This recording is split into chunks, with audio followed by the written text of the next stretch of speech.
요나를 육지에 토하니라. 아멘. 요나서 2장 5절부터 10절까지 본문입니다. 여호와께서 요나를 육지에 토하니라. 여호와께서 요나를 육지에 토하니라 라고 하는 말씀의 제목입니다. 오늘 요나서 5번째 시간으로 말씀을 만나는데요. 본문에서 여호와께서 그 물고기에게 말씀하셔서 요나를 육지에 토했다, 이렇게 증거하고 있습니다. 10절에 말씀 나와 있습니다. 10절, 여호와께서 그 물고기에게 말씀하시매 요나를 육지에 토하니라. 자, 그 물고기가 상징하는 것이 무엇이었을까? 우리는 이것을 성전으로 이 말을 이해했습니다. 바다 가운데 물고기를 두셔서 요나를 삼키게 하셨다라고 하는 말씀은 진리 가운데 우리를 인도하셔서 그 가운데 하나님의 성전을 두셔서 하나님과 교통하는 처소를 두심으로 말미암아 하나님의 말씀으로 살게 하신 그 하나님의 섭리를 가리키고 있는 말씀이었습니다. 그래서 그 물고기 안에서, 다시 말해 성전 안에서 요나는 하나님께 기도하는 자로 세워졌죠. 간구하는 자, 영적 교통을 하나님과 함께 말하며 그 뜻을 분별하는 자로 점점점 변화되는 것을 우리 가운데 가르쳐 주셨습니다. 자, 이러한 상태 가운데 나중에 나타나는 결론, 3일이 지난 후에 어떤 일이 있었냐면 요나를 육지에 토했다, 이렇게 이야기합니다.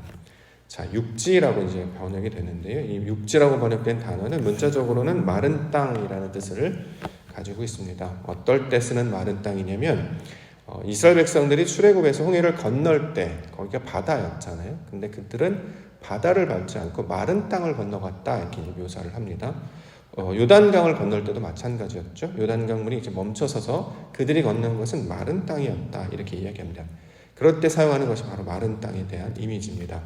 출애굽기 15장 19절, 바로의 말과 병거와 마병이 함께 바다에 들어가매 여호와께서 바닷물을 그들 위에 되돌려 흐르게 하셨으나 이스라엘 자손은 바다 가운데서 마른 땅으로 지나간지라. 여호수아 3장 17절에 여호와의 언약궤를 맨 제사장들은 요단 가운데 마른 땅이 굳게 섰고 그 모든 백성이 요단 건너가기를 마칠 때까지 모든 이스라엘은 그 마른 땅으로 건너갔다. 이때 마른 땅이 바로 육지를 가리키고 있는 말입니다. 단순히 땅 그 자체를 말하는 것이 아니라 그들의 영적 상태가 변화되었다는 거죠. 하나님의 도우심으로 말미암아, 하나님의 보호하심으로 말미암아 생명과 구원을 얻게 되는 상태를 가리켜서 마른 땅, 이렇게 지금 이야기하고 있는 것입니다. 자, 그것 가운데 하나님께서 그들을 토해내셨대요. 우리가 생각하는 개원해다, 엎어내다, 이렇게 이제 문자로 해석을 했는데 원래 의도는 무슨 뜻이냐면 이 토하다라고 이제 번역된 단어의 의미를 살펴보시면 교통하는 존재가 되게 하시는 것을 가리키고 있는 말입니다. 자, 그들의 영적 상태가 바뀌었잖아요. 그래서 하나님과 교통하는 자로 하나님께서 변화시키셨다가 육지에 토했다라는 말씀으로 그 의미로 우리가 살펴볼 수 있을 것입니다.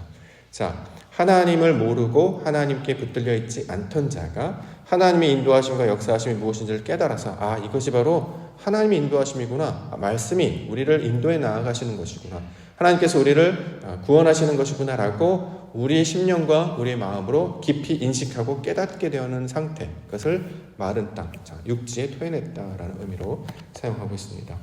호세아서 13장 4절과 5절에 보면 마른 땅에 관한 이야기 하는데요. 그러나 애굽 땅에 있을 때부터 나는 내 하나님 여호와라, 나밖에 내가 다른 신을 알지 말 것이라, 나 외에는 구원자가 없느니라, 내가 광야 마른 땅에서 너를 알았다. 즉 마른 땅이라고 하는 것은 광야의 또 다른 표현이다라는 거죠. 광야, 말씀의 땅, 말씀의 그런 상태를 가리키고 있는 말이죠. 육신의 정욕에, 생각에, 고집에, 과거에 붙들려 있던 자가 진리의 바다를 건너가요. 성전의 물고기 모양을 가진 그 성전으로 우리를 보호하셔서 마침내 이렇게 드러내놓으신 그곳이 어디냐? 말씀의 땅, 하나님의 말씀을 붙잡고 살아가는 이제 우리로 따지면 옥토가 되겠죠. 자, 이 옥토가 되게 하시게 하셨다라는 말이 육지의 요나를 토해냈다라는 말씀이 되고 있는 것입니다. 자, 그러면 구원의 내용이 무엇인지를 우리가 이 요나를 통해서 살펴볼 수 있겠죠. 우리가 이전에는 자신의 지식과 경험과 판단으로 살지 않습니까? 세상을 살아갈 때에 어떻게 살아가느냐 이제 물어보면 내가 가지고 있는 기초적인 지식과 정보들이 있어요. 경험들이 있죠. 그래서 우리 삶 가운데 펼쳐지면 그냥 그것들에 따라서, 그래서 이전에 했던 대로, 내가 생각하는 대로, 내 눈에 자신이 보기에 합당한 대로 그렇게 살았어요. 그런데 하나님의 백성들은 자신의 눈에 따라서 합당하게 사는 자가 아니라 무엇을 따라가냐면 우리를 인도하시는 그 힘에 따라서 살게 되는 것입니다. 그것을 성경에서는 성령, 그리스도, 하나님 이렇게 이야기하고 있는 것이죠. 그래서 이전에는 육신의 소욕이나 자신의 방식에 따라 살던 자가 하나님께서 주시는 감동, 하나님께서 주시는 말씀, 하나님께서 보내시는 성령의 인도하심을 따라 그 모양으로 살게 되는 것을 구원이다. 이제 성경은 그렇게 이야기하고 있는 것이죠. 성령이 임재하는 자는 바람이 부는 것과 같아서 우리가 분별하기 어렵잖아요. 세상에 보면 사람이 다 똑같이 생기고 각자 자기가 살고 싶은 방식대로 살아갑니다. 그런데 소금 또는 빛의 존재인 그리스도인들은, 교회들은 말씀의 그 삶을 살아가는 작동 방식이 무엇이냐면 바로 하나님이 기뻐하시는 뜻에 따라 사는 자들로 바뀌게 된다는 거죠. 그래서 그때부터는 자기의 유익을 구하지 아니하고 자신을 기쁘게 하는 것이 아니라 하나님이 기뻐하시는 것대로, 그리고 어떤 지식이나 우리가 어떤 관습이나 어떤 경험들을 초월하는 사건들을 자주 경험하게 됩니다. 무슨 뜻이냐면 예전 같았으면 나는 그런 사람이 아니에요. 저는 그렇게 살지 않았거든요. 근데 마치 하나님께서 무언가를 내게 말씀하신 것 같은 느낌이 받을 때가 있단 말이죠. 우리가 사실 그런 예민함 때문에 지금 여기까지 오고 있지 않습니까? 수련회를 가거나 말씀을 듣거나 이게 보통 경험과 좀 다른데 왜 이런 일이 벌어지지? 상식적으로 보면 상식을 사실 이렇게 뛰어넘는다는 거죠. 이전의 경험과 다른 장면을 만나기 때문입니다. 예배를 드린다고 하는 것 그 자체, 우리가 그리스도인이 된다고 하는 그 자체, 새벽 시간을 구별해서 이렇게 예배자로 서는 경우가 흔한 것입니까?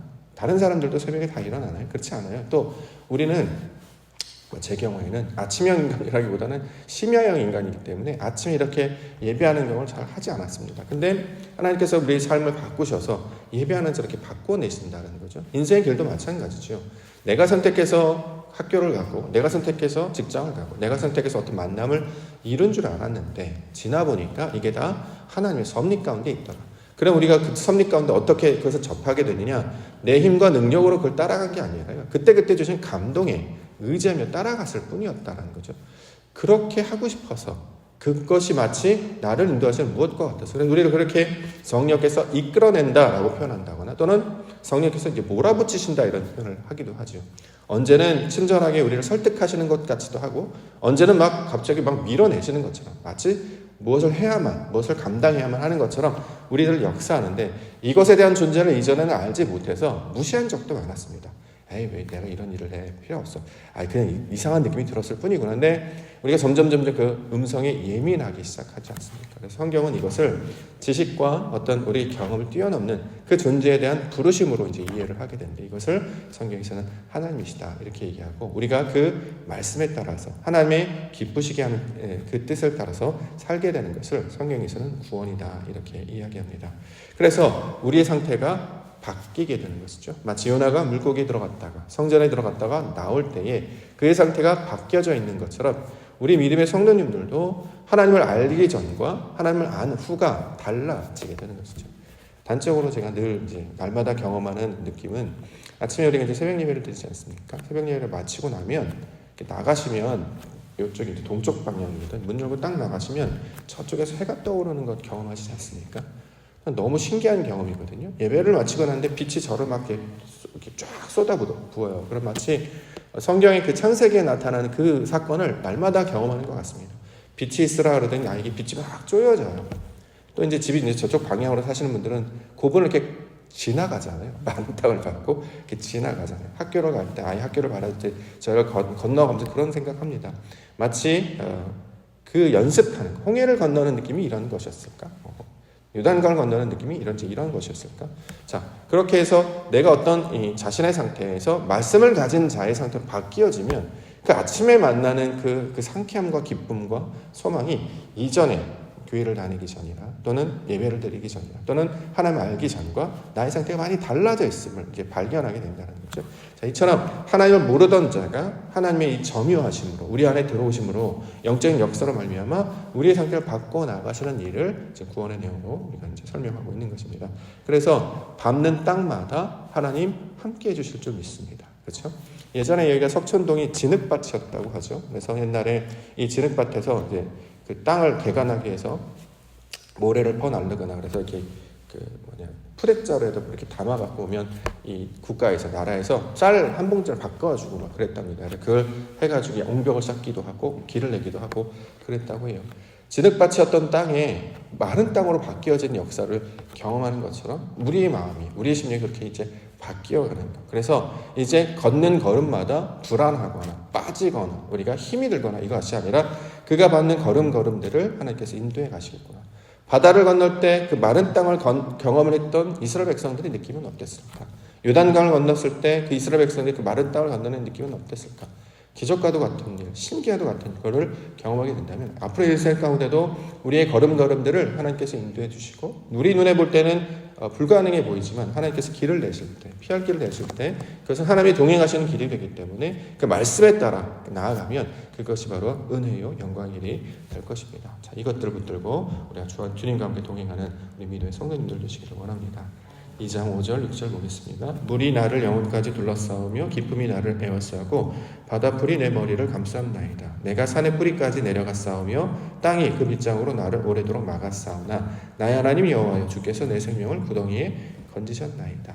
자, 내가 산의 뿌리까지 내려갔다. 이제 수울에 빠져들었다는 말과 같이 우리가 이해할 수 있겠죠. 우리가 원래 도착하고 다다라야 될, 올라가야 될 곳은 산의 꼭대기, 머리, 정상입니다. 그런데 추락하게 되는 것, 마음이 가라앉게 되는 것, 내 심령이 한없이 저 무적행의 상태로 이렇게 막 추락하고 나락으로 빠지는 것 같은 느낌으로 그런 소리에 빠지는 상태였다라는 거죠. 그런데 하나님께서 우리를 진리, 물로 휘감아 감싸한 다음에 어떻게 하시느냐? 건져내신대요. 자, 그럼 이제 노아의 홍수를 우리가 생각해낼 수 있겠죠. 물이 휘감아 돌아서 빠져 들어갑니다. 그런데 하나님께서 물고기 같은 느낌으로 거처를 마련하시죠. 그래서 그것을 우리는 태바, 방주라고 부릅니다. 그렇죠? 방주에 노아와 식구들을 넣어서 그래서 그가 이렇게 떠오르게 하시죠. 이렇게 떠오르게 하십니다. 그러면 빠져 죽는 것이 아니라 건지게 되는 그 생명을 가지고 살아가는 존재로 바뀌게 되는 것. 그 역할을 누가 하느냐? 여호와께서 하신다. 진리가 한다. 말씀이 한다. 이렇게 이야기합니다. 7절, 8절 보겠습니다. 내 영혼이 내 속에서 피곤할 때에 내가 여호와를 생각하였더니 내 기도가 주께 이르렀사오며 주의 성전에 미쳤나이다. 거짓되고 헛된 것을 숭상하는 모든 자는 자기에게 베푸신 은혜를 버렸다. 자, 주의 성전에 미쳤다라는 거죠. 여기서 이제 내 속에서 피곤하다라고 하는 것은 무슨 뜻이냐면 어찌할 바를 모르는 상태.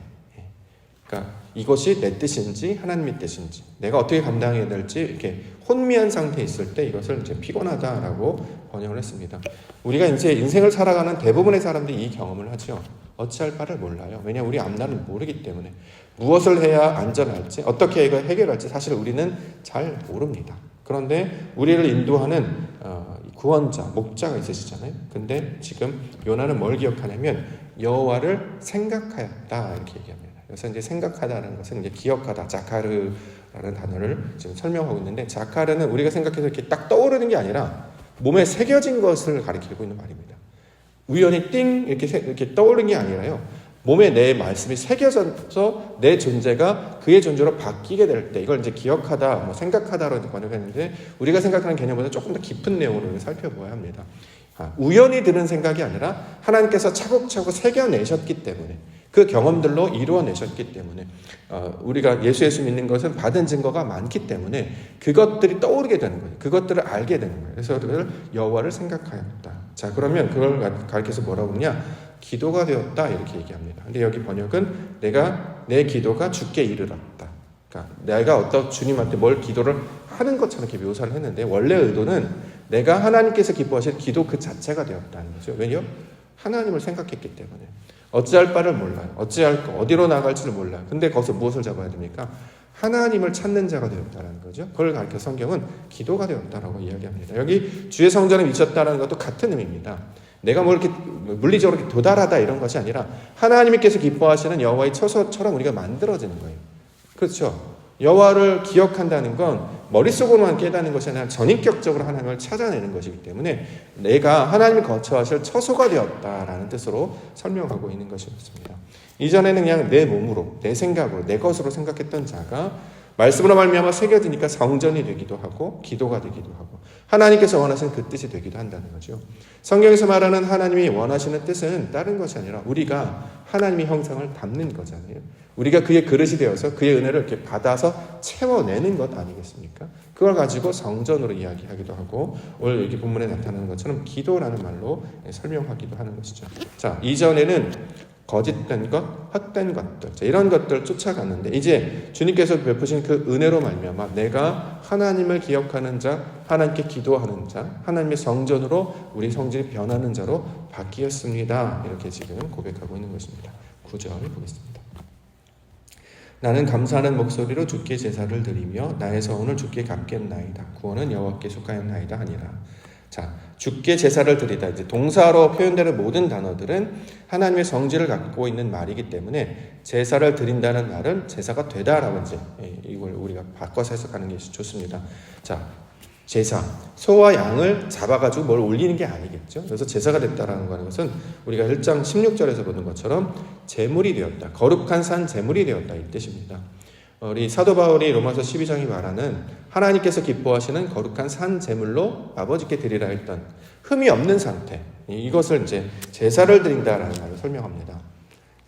소를 잡아라 양을 잡는 건 하나님께서 기뻐하시는 것이 아니었어요. 소나 잡거나 양을 잡는 모양으로 가르쳐 주신 내용은 흠이 없다라고 하는 것이 어떤 것인지, 거룩한 것이 어떤 것인지를 우리에게 설명하고 있다라는 거죠. 자, 그러한 존재로 우리가 바뀌게 되었다라는 것입니다. 이것을 다른 말로 서원이 되었다라는 말로도 설명합니다. 여기서 이제 서원을 주께 갚겠다라는 걸로 해서 우리가 뭘 서원을 하면, 우리가 뭘 맹세를 하면 이걸 막 지키는 것으로 우리가 지금까지 이해를 해왔잖아요. 근데 서원을 갚겠다라고 하는 것은 우리가 뭘 해서 하나님께 뭘 갚아내는 게 아니에요. 하나님이 훨씬 더 크신 분인데 우리가 뭘 갚는다고 하든 그게 무슨 의미가 있겠습니까? 바다에다가 물 한 방울 퍼져 부은데 그게 무슨 의미가 있겠습니까? 그렇죠? 서원을 갚겠다라는 건 그게 아니라 그 바다의 성질로 우리가 바뀌게 되는 것. 이걸 이제 서원을 갚겠다는 말을 설명합니다. 실제로 갚겠다라는 말의 단어를 살펴보시면 샬롬 이렇게 되어 있습니다. 하나님께서 충만케 하시는 그런 상태, 평강의 상태, 평화의 상태. 자, 이것들을 가리키고 있는 말이죠. 그래서 이것이 바로 여호와의 구원이다. 지금 구원은 여호와께 속하다 이렇게 번역했는데 이것이 바로 여호와께서 우리에게 말씀하시는 구원이다. 자, 이것을 지금 설명하고 있는 것입니다. 신앙에 한번 적용을 해보면요. 신앙이라고 하는 것은 어떤 것이냐면 이전에는 우리가 이제 삶을 살 때 자꾸 삶의 경험이나 지식이 하나님이 주신 감동을 막아설 때가 있어요. 예를 들어서 어떤 우리가 감동을 받아요. 이거 하나님께서 원하시는 건가? 하나님의 뜻인가? 이런 이제 감동, 이제 이 과정들이 이제 잘 이해가 되지 않아서 저는 가끔가다 이제 떠올리는 개념이 사랑하는 사람을 보고 싶을 때 느끼는 그 감동으로 많이 이제 이해를 하거든요. 뭐냐면 사랑하는 사람이 생겼습니다. 근데 유난히 보고 싶을 때가 있어요. 그런 경험하지 않습니까? 오늘따라 정말 미치도록 보고 싶어요.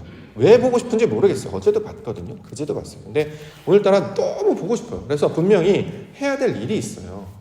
내가 해야 될 뭐 설거지도 해야 되고 청소도 해야 되고 뭐 공부도 해야 되고 모두 해야 되고 하죠. 근데 그 사람이 너무 보고 싶어서 진짜 만사제쳐두고 정말 그 보고 싶은 마음 때문에 찾아가는 경험. 예전에 마음 그런 경험도 있으셨을 텐데 저도 옛 생각이 그런 게 자주 나타나더라고요. 그러니까 하나님께서 주신 감동은 뭐냐면 내가 분명히 해야 될 일들이 있고, 그러니까 지식적으로, 삶의 경험적으로 그런 것들이 있는데 이런 것들을 뛰어넘는 어떤 감동이나 감정을 준다는 거죠.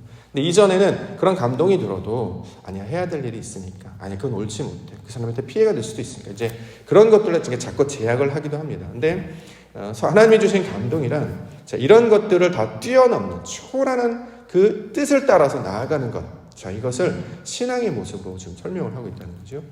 아브라함이 친척 아비집을 떠났습니다. 논리적으로 맞지 않잖아요. 친척 아비집이 안전하고 편안하고 더 좋은 곳입니다. 근데 낯선 땅 나아갔습니다. 왜 따라갔냐 봤더니 말씀을 쫓아 믿음을 쫓아 나아갔다 이렇게 얘기해요. 사람의 생각으로는 감당할 수 없는데 그가 하나님이 주시는 감동이구나 라는 것들을 붙잡고 자신의 생각과 자신의 경험과 의지를 다 맡겨버리며 나를 그렇게 하나님께 들여 나아가는 것이죠. 어떻게 될지 몰라요. 가다가 죽을 수도 있고 어떻게 나중에 해코지를 당할 수 있습니다. 그런 사람들의 생각이 위험이 있지만 하나님이 주신 감동이라고 믿기 때문에 그 믿음이 나를 주장하기 때문에 그렇게 우리가 몸을 들이며 나아가는 건 아니겠습니까? 예배하는 것도 마찬가지고 또 우리가 신앙하는 것도 마찬가지다라고 생각합니다. 몸은 건강하지 않잖아요. 질병을 아직도 앓고 있고 육신은 여전히 피곤한 상태에 있으며 문제는 풀리지 않았습니다. 이 시간에 만에 깨었다면 다른 일들도 하실 수 있었을 거예요. 그런데 이것을 구별하여서 하나님께 드리며 나아갑니다. 왜냐하면 그분께서 우리를 이끄시는 것 같은, 인도하시는 것 같은, 부르시는 것 같은, 그래서 그 뜻이 무엇인지를 보게 하시려고 우리를 밀어내시는 것 같은데 그 순종의 마음을 하나씩 경험해 갈 때에 삶에서도 그런 일들이 나타나게 될 것이다. 이제 설명을 하고 있는 것이죠. 그래서 우리가 구원이라고 하는 것, 신앙이라는 건 점점 그가 말하시는 말씀을 따라 하나님이 기뻐하실 것 같아 라는 것 때문에 자신의 생각을 맡기고 내 것들 내려놓고 하나님의 것들로 맡기며 나아가는 그런 과정. 그럼 놀랍게도요. 이러려고 하나님께서 그렇게 하셨구나. 이거를 경험하게 하신다는 거죠. 어쩌면 그래서 이 기독교인들, 우리 하나님 믿는 자들을 세상에서 바보라고 말하는 이유가 있습니다. 그렇죠? 말도 안 되는 거, 뭐 어떻게 될지도 모르는데, 그렇죠? 불확실한 그 세계에서 어떻게 저렇게 할 수 있어? 근데 히브리서의 말씀을 보니까 그들은 말씀을 쫓아, 그 믿음이라고 하는 말씀을 쫓아 나아갔다. 하나님께서 기뻐하시는 그 뜻을 쫓아 나아갔다. 이전에는 나의 유익을 구하고 나아갔죠. 내 이름이 되고 내가 안전하고 이런 것들 쫓아 살았는데 이제는 나는 사라져도 좋으니 하나님의 뜻이 뭔지 하나님 만나고 싶습니다라고 하는 것이 강력한 동기부여가 돼서 이것들로 이끌며 나아가도록 우리를 인도하신다라는 것이죠. 자, 그 구원의 초청에 부르심을 받은 자들인 줄 믿습니다. 그렇기 때문에 말씀을 따라서 하나님께서 성경을 통해 감동, 하나님이 말씀하신 이 성경의 말씀은 하나님의 감동으로 된 것이다 말씀하셨기 때문에 말씀을 따라서 그 감동이 우리가 이때 전해진다고 하면 하나님께서 그 감동을 따라 아버지의 말씀을 확인해보면 우리의 모든 것들을 맡겨둔 그런 우리 믿음의 날들이 되기를 원합니다. 아브라함이 말씀을 쫓아갔던 것처럼 우리 믿음의 조상들, 선배들이 그렇게 하나님의 감동을 쫓아갔다는 것처럼 세상은 생각할 수도 없고 우리가 따질 수도 없는 그 놀라운 신비, 그 하나님의 영광을 위해 주의 말씀과 동행하시며 주의 진리 가운데 나아가시는 믿음의 하루가 되기를 주의 이름으로 축원합니다. 기도하겠습니다.